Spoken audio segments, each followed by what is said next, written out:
Everyone out there, and thank you for checking back in with me, watching my video, taking an interest. Right now it's a beautiful day, and I'm out in the field.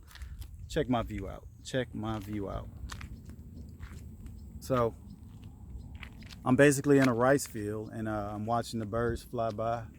Look at these birds. I don't know if you can see them.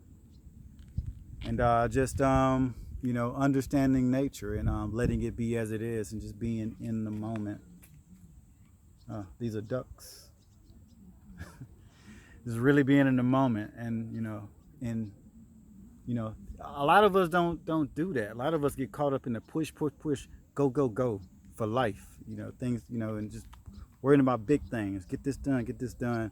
Sometimes you gotta just sit down and just say fuck it sometimes, and just be yourself, and understand yourself more. Even talk to yourself. You can learn some really valuable things talking to yourself. And that's what this video is partially about. It's the second thing that I'm going to talk about in the video. So what am I going to talk about in this video? In this video, I'm going to talk about two things that you could focus on, and it gives you access into your own inner genius. It's a lot of names people call this. Some people call it the universal consciousness. Some people call it the Akashic records, and I think it's the same thing. I might be wrong, but I think it's the same thing. So I'm gonna talk about two ways. The first way of accessing, first thing that I'm gonna talk about in regards to accessing our own inner genius, or whatever information, anything you want to know. We all have questions about anything. Some questions are huge. Some questions are just really simple. And it's up to you to determine the value of what your question, the value of your question. So the first thing I'm going to talk about is our subconscious prior to going to sleep. I'm going to talk about seeding your subconscious before you go to sleep. This is really important time frame, and a lot is going on during this time. I'm going to talk about some of the things that are going on, and how to utilize them, and how to plant the right seeds in order to get back the type of information, the type of reality and energy that you're trying to get back. Or just basically, sometimes you may be just asking a question about something, and your question may be huge. It may be a question that's gonna impact the world in a big way. The question may be real simple. It may be just about getting food, getting your next meal. We all have different objectives at any given moment. And the second thing that I'm going to talk about is self-talk. And the reason why I'm going to talk about self-talk, because self-talk is a really powerful tool that grants you access into not only into your own subconscious, but also into consciousness that are behind and beyond the conscious that we are so familiar with. And whether that consciousness that I'm saying that we have access to is the universal consciousness, or the infinite consciousnesses that give us infinite knowledge, or give infinite wisdom, infinite whatever it is that we're searching for. But anyway, it grants us access into these realms. And I'm going to talk about how and why, and why maybe you want to consider talking to yourself a whole lot more. Okay, so I'll get started with seeding your dreams, seeding your subconscious prior to going to sleep. Now, when you're laying in the bed at night, every night prior to going to sleep, you're laying down and you're thinking about some of everything. A lot of things are running through your mind. And more often than not, what's going through your mind, you have no control over it. You're not controlling it. Maybe you're partially controlling it. Maybe you're completely just letting it just run through your mind like a movie.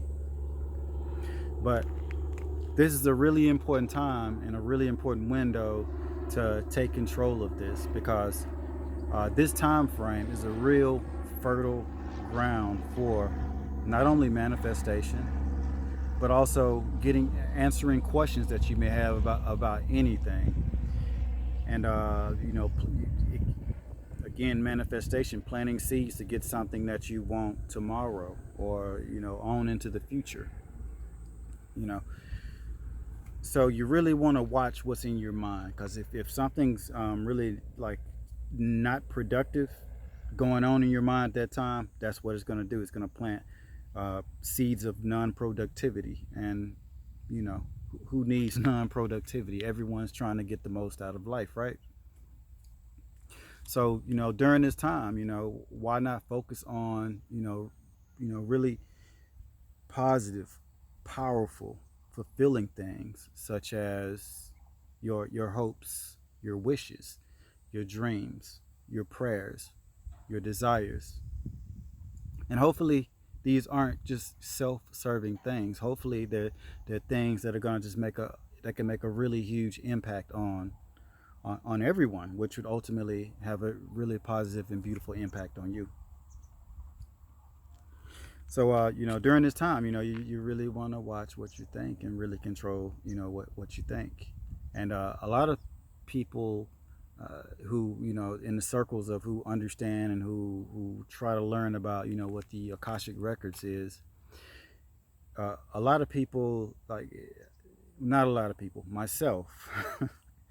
I consider that maybe the same thing, or in like the same subcategory or category as the Akashic records. It's an access point.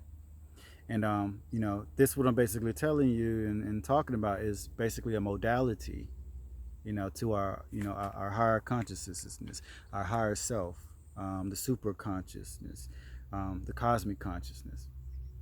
And when we're trying to access higher minds like this, you need modalities. You can't. It's very hard to just boom, go from here, from this reality to another world and get information. You got to really focus, and you got to use techniques. You got to use modalities. Some of us meditate, and some people have, like, some people write books and books and books on meditation, telling you how to meditate. So just in knowing that, how important it is, and how important it is to understand, like, these different modalities. And that's what I'm talking about here, one of these modalities that grant you access into your higher minds, your higher self, your higher consciousness, and so on. So then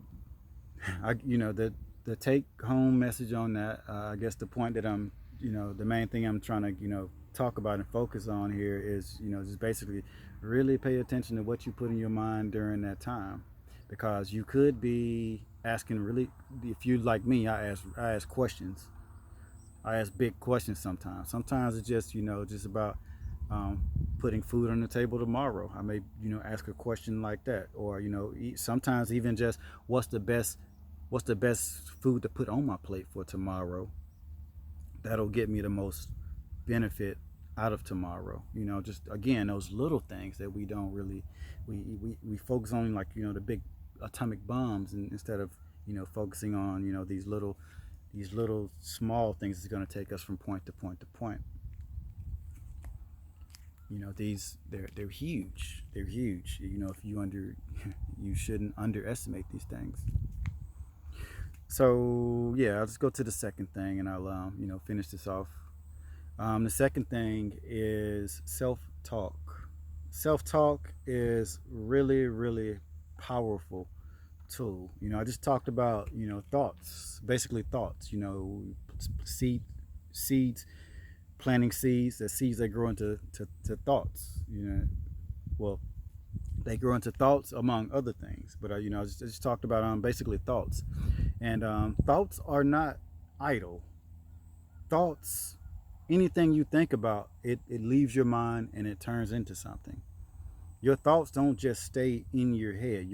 Your thoughts, you're not safe. You're not, just because you keep your thoughts in your head and don't say them, it doesn't make your thoughts harmless, because they're still very powerful. So it's really, in saying that, it's really important to really monitor what's going on, your own thoughts, because It's they are gonna be released, and they're gonna grow into something. They're gonna become something, and it could be really powerful, or it could be not as powerful, but it may be powerful somewhere else, beyond the way you're comprehending it to be powerful. So yeah, thoughts are really important. I get back to self talk. Self talk, if thoughts are really powerful, then words are just nuclear bombs, so to speak. Words are extremely powerful. Words, depending on who says the word, and based on the position that they're in, they could just get rid of everything in a godlike way. And I'm talking a person, a human being on this earth. So words are really powerful. And even with that, it's just a matter of you getting to that position in order to put your words out, and the words realizing like this huge crazy potential of it could be like I like to use the analogy atomic bomb. Someone in the right place has to just say drop it, and then it's catastrophic for everybody. So words are really important, and let me tone it back down a little bit and take it back down. Now, whether you're an introverted or a really extroverted person, you know, a really extroverted person talks a lot, and their words carry lots of power. They have a huge influence on everyone they meet and everyone that's around, and whatever their thoughts and their messages, that energy got out. It got out, and it made huge changes. And all those introverts just kind of just sucked it in, and that person changed them. You got changed by someone else. Whether you comprehend the change or not, someone else put a huge change in you just through their words. But we can use our words whether we're an introvert or an extrovert. And the technique that I'm talking about, self-talk. And the reason why I think self-talk is more powerful than let's say talking to someone else. Talking to someone else it could be a real powerful thing too. It is a real powerful thing. But if you do self-talk, you don't have to monitor what you say. When you're around a bunch of people, or not even a bunch of people, the more people you're around, the more you got to monitor what you say. And when you have to monitor what you say, you limit the knowledge just coming out of you from that place that we talked about, that cosmic consciousness, that our own inner genius, that really huge database of knowledge, power, energy, whatever it is that we seek. And you limit those things when you have people around you. So it's good to talk to yourself. Talking to yourself is it's a really powerful thing. And just me right now, like I'm by myself right now, and I understand that my words, even if no one hears my words, they're still being released. They're still being let go, and they're just many times over far more powerful than any thoughts that I may have. I'm setting these words free, and a lot of times the words that come out of me, I have no idea where they came from. A lot of what we say, what we do is subconscious. It's on a subconscious level, but oftentimes we don't know where it comes from, and you just have to monitor and catch things. And you only catch things that you're ready to catch. So be aware of that. And yeah, that's another powerful modality, technique, that gains you access into your own inner genius, the the super consciousness, the cosmic universal consciousness, the you know things that maybe similar to the Akashic records, things of this nature. And I've made a couple of videos about the Akashic records, and I thought they were pretty interesting. Basically, modalities of accessing our higher self, and with the Akashic records, it's the modality for that was basically grant yourself access to your higher self. It's real basic. Grant yourself access to your higher self. How often do we do that? How often do we grant ourselves access to something bigger? Do we have the power, the ability to grant ourselves access to something bigger? Yes we do. We we got to start believing in ourselves more. We are really, each and every one of us are really really powerful, and hopefully I helped you understand some of that power and helped you un- unlock some of that power, or just open your mind in regards to you know these type of things that I'm sharing here. So I appreciate you. I'm gonna wrap this up because I got some things I got to do. The day is running. The day's almost done, and I got to take care of some things. So I love y'all out there again. I'm gone. Bye.